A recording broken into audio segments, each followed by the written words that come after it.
in downtown Milwaukee tonight, all you can think of is what might have been. This was the weekend some 50,000 people were to have been flying and driving to our city for the biggest event it has ever put on. Instead, there are mere hundreds on this Saturday night. Stephanie Haynes reports from downtown. This was supposed to be a big weekend in Milwaukee. The weekend before the DNC, there was supposed to be a lot going on, but now, thanks to a pandemic and a scaled-back convention, downtown has been pretty quiet. As some people enjoyed their Saturday night out, you could still see plenty of empty streets and empty seats. It's been a little quiet, honestly. We thought it'd be a little bit more busy. The roads are kind of blocked off. The parking is very easy to find, which I don't remember that being the case last time. Apar is from the Chicago suburbs and came up with his family just to get out of the house for the night. He said he knew about the DNC, but didn't think it would be an issue. He said he had no trouble getting a hotel or getting into restaurants. It's a little eerie. We're kind of the only people that kind of came over here down this alleyway in front of the Buck Stadium. That's, of course, where the original DNC was supposed to be. The city was expecting around 50,000 people to come through. Then the pandemic hit and the convention was moved to the Wisconsin Center. You could see police set up outside it, and roads surrounding it have already been blocked off. Now, just down the block, restaurants and bars are taking a hit as well. It's far from what we were expecting. But again, any people coming into town, we more than graciously welcome them. Walter Padgett owns Buck Bradley's. He's seen some people come in from out of town for the DNC, but nothing like the big parties he was expecting before the pandemic. Still, Walter says he's grateful for his staff and he's trying to stay optimistic. Every week gets a little bit better, to be wholeheartedly honest. In the meantime, delegates and most others who were supposed to come to Milwaukee will instead be watching the convention from their homes. In downtown Milwaukee, Stephanie Haynes, TMJ4 News. And there will be another voice heard during this convention. The rally today, just one of what's expected to be a number of demonstrations downtown against the Democratic ticket. I'm glad that it's here. I'm glad we could be out here in protest of, what we believe and what we want to see for the future of our country.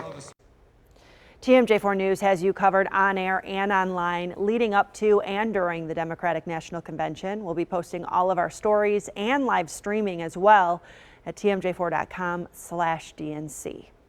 The DNC will be a major topic on Meet the Press tomorrow. Our own Charles Benson will be a panelist on the show alongside Chuck Todd. You can see it right here on TMJ4 starting at 8 a.m. Milwaukee police investigating a deadly shooting at this hour. It happened just before 7 o'clock tonight near 16th and North. One person was killed, another hospitalized with injuries. No other details, though, are available at this time. For the first time in 3 nights, all is quiet tonight in Wauwatosa. That's where protesters and police clashed Thursday and Friday nights. Protesters calling for the firing of suspended Officer Joseph Mensah, who has shot and killed 3 suspects over 5 years. Earlier today, the city scrapped its noon till 8 p.m. designated time for protests following questions about its legality. Tony Atkins reports. The confrontation happened here at 70th and Etna last night. Now, people I spoke with in this area say that the protests can be a little loud, but they're never really a problem, which is why what happened last night was so unsettling. Okay. A protester taken from his bike and arrested by several officers. This all happened Friday night as the 8 p.m. protesting deadline approached. Sir, where is he being taken? City Wauwatosa Police Department. State Representative Jonathan Brostoff captured the arrest on his Facebook Live. He was marching with protesters and says the officer's presence was the difference between last night and what are usually peaceful nights of protesting. They didn't make anyone safer. In fact, they escalated things and people could have gotten hurt because of their actions. And now that 12 to 8 p.m. time limit on peaceful protests reversed. If you have a time limit on it, that's not what free speech is. Mayor Dennis McBride says despite changing course, they will continue to take a strong stance against unlawful activity. Brostoff says they will continue to march for what they believe in, and they plan to do so peacefully and legally. People, if anything, are more resolute to keep marching for justice and to keep demanding a resolution. Reporting in Wauwatosa, Tony Atkins, TMJ4 News. New tonight, tragedy in downtown Hartford, where a man went into a pond to retrieve a remote control boat that was sinking and didn't come out alive. It happened late this afternoon. That victim identified only as a 28-year-old man.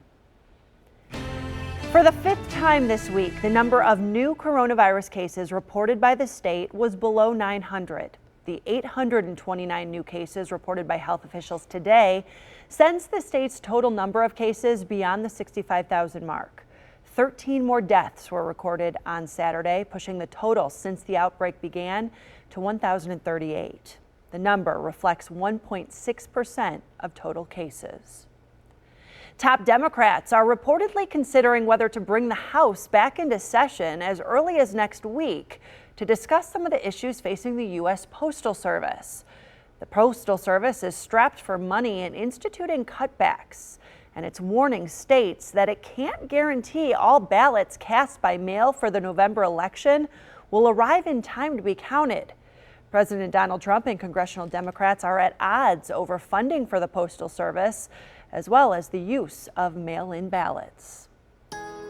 Storm Team 4 now. A few showers around the area today, but really no big deal. Let's see what's ahead for the overnight hours. Our Alicia Wilson is here with a first look at the Storm Team forecast. That's right, Katie. Officially at the airport, we stayed dry. We didn't pick up any rainfall, but some of us saw a few hundredths of an inch of rain. But 85 today. Remember, yesterday we only hit 82, so we had a little bit of a surge of warmth ahead of that cold front. Temperatures already started to cool down into the 60s for our inland areas from Waukesha to Watertown. We're at 73 in Milwaukee. Got a great looking beach forecast for tomorrow. Mostly sunny skies, a low swim risk, and the water temperature is almost perfect into the 70s for tomorrow. Let's check out the next 24 hours. You want to go for a run or jog early tomorrow morning, or maybe even tonight, just go for a nighttime stroll.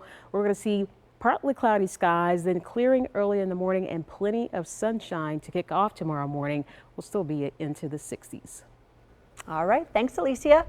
Coming up next, as school districts prepare their reopening plans, one teacher is showing how outdoor classrooms could be really effective. That's tonight's Rebound Milwaukee report. When kindergarten starts at Woodside Elementary in Sussex, instead of toys and crayons, frogs, bugs, and sticks will be in supply. In tonight's Rebound report, Kristen Byrne explores outdoor classrooms during COVID, one way to keep students safe as they head back to school. The teacher who started nature kindergarten 6 years ago believes it is going to offer much more than germ control during this pandemic. This isn't camp, it's a classroom. When school starts, these tree stumps will turn into desks in Peter Dargitz's kindergarten class at Woodside Elementary. They feel like kids. It doesn't necessarily feel like school to them, and they're learning when they're not really expecting to. And because of COVID-19, Dargitz says the relevance of his ongoing nature kindergarten program is resonating, especially since experts say transmission of the virus is lower outside. The kids, can take a little bit of a mask break. There's more space to spread out. They can kind of engage in their environment. For him, it's also bringing back a sense of normalcy for kids who missed play dates for months during the pandemic. He started the outdoor classroom after a student of his excelled academically but struggled socially. Play-based outdoor learning made a difference. Here's a parent of his former students. For our kids to be in Mr. Dargitz's class allowed them to be younger longer. If there's anything that this COVID-19 experience has taught us, it's that time outdoors is beneficial for your mental wellness. While our state doesn't mandate specific types of instruction, over summer, Wisconsin's Department of Public Instruction issued a back-to-school guidance plan, which mentions schools can use outdoor learning spaces as a way to promote social distancing. Are they outside the entire day? In my program, we go outside every day. We like to say we start and end each day with natural play. In winter, lots of times people think we shut down and don't go outside, but we go outside every single day. There's really no such thing as bad weather. It's mostly bad clothing. With COVID, Dargitz expects to spend even more time outside with his kindergartners. They have access to this massive field behind the school for space. But elements of it can actually be applied regardless of how much green space a school has. What about those parents who think, you know what, my kids will think it's just playtime? And one of the big ways that I always answer those questions is just invite the parents in. When they see the engagement, when they see the excitement, when parents see that, you know what, they're learning, they're connecting, and they're happy, then that's truly what matters. Here's your rebound rundown. Schools can try out outdoor classrooms in fall to promote socially distanced learning. For teachers interested in outside curriculum ideas, we added several links inside of the story on tmj4.com/safelyback-to-school. For the Rebound Milwaukee, I'm Kristen Byrne. And that teacher hopes more classrooms in his Hamilton school district will take his lead and take their students outside for class. Families in that school district have the choice between virtual classes or 5 days in-person classroom learning.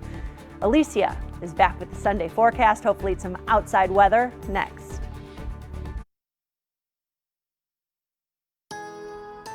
Well, we're going to see more sunshine for Sunday than what we saw for today. No rain. It looks like there'll be a shower possible north of Milwaukee, but check this out. Forecast for tomorrow starting out with plenty of sunshine right on through the noon hour. It'll be later in the afternoon that we see a few passing clouds, and temperatures will range from the upper 70s to lower 80s. Let's check out that fishing forecast.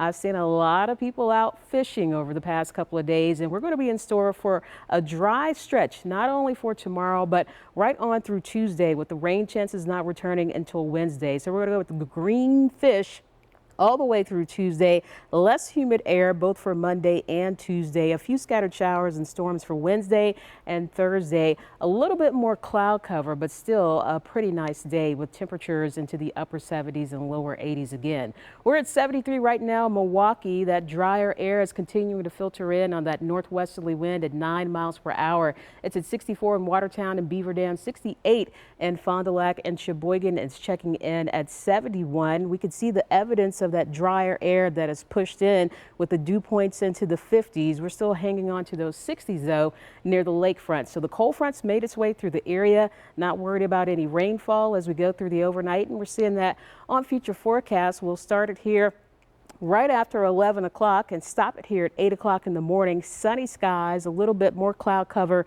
farther north of Fond du Lac County. Heading towards the afternoon, you're going to notice a couple of stray showers trying to push into Sheboygan County, Manitowoc County, but farther south, I think we're going to be dry and just see a few passing clouds in the afternoon. So tonight, partly cloudy, some upper 50s farther inland, some lower 60s near the lakefront. Sunrise headed your way at 5:59 for tomorrow, and we'll see plenty of sunshine as we go throughout the day. It looks like 81 is going to be the magic number from Milwaukee to Waukesha, Watertown, and Racine. 80 for Sheboygan tomorrow. 7-day forecast looks pretty good, with the exception being that stray shower up north, but 78 for Monday, 75 on Tuesday. That'll be our coolest day. Showers and thunderstorms possible in the afternoon for Wednesday, about a 30% chance for that. And we're continuing to see those temperatures stay in the upper 70s for Thursday. More 80s headed your way for Friday and next Saturday. Katie. All right, looks good. Thanks, Alicia. Coming up in sports, the Packers hit the practice field for the first time this season. Rod's here after the break.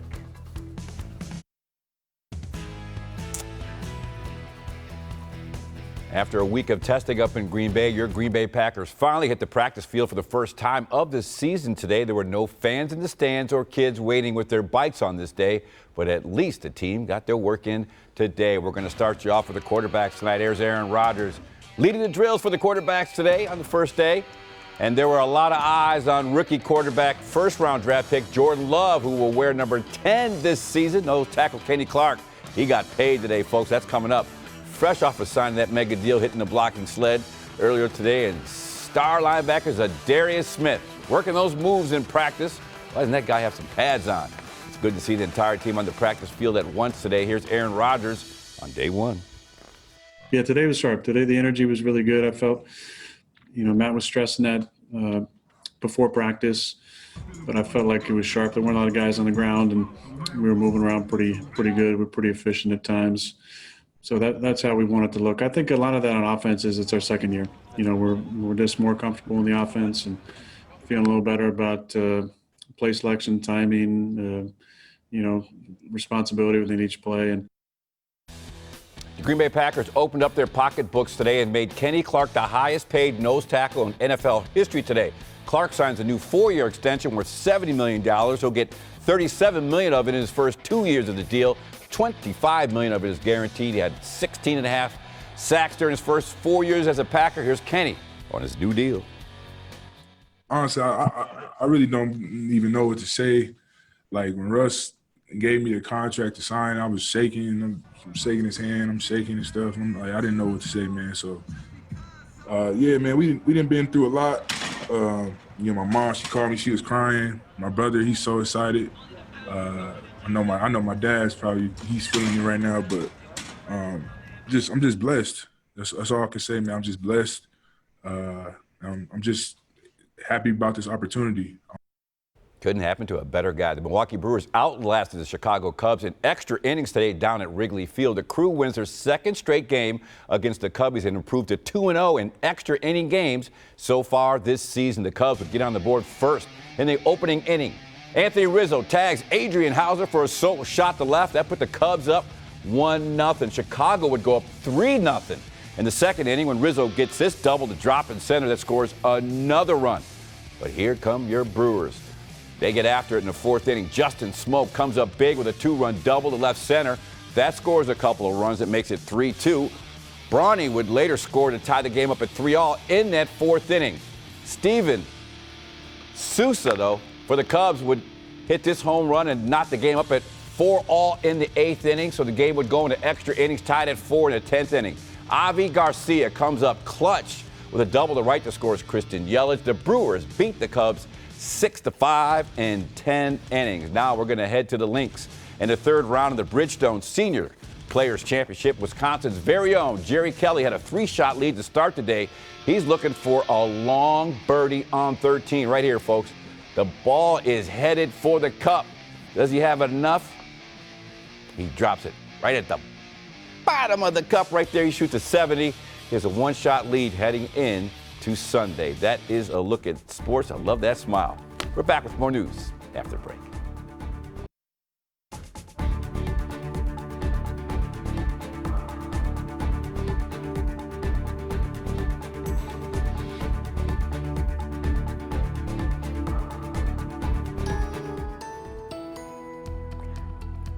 A great start to your Sunday morning. Plenty of sunshine to kick it off. 5:59 sunrise, sunny and 64 at 6 a.m. And as you're grabbing that cup of coffee, we'll see a temperature of 72 at 9 a.m. Katie. All right, sounds pretty good. Let's have a great Sunday. Thanks for joining us tonight. Saturday Night Live is coming up next.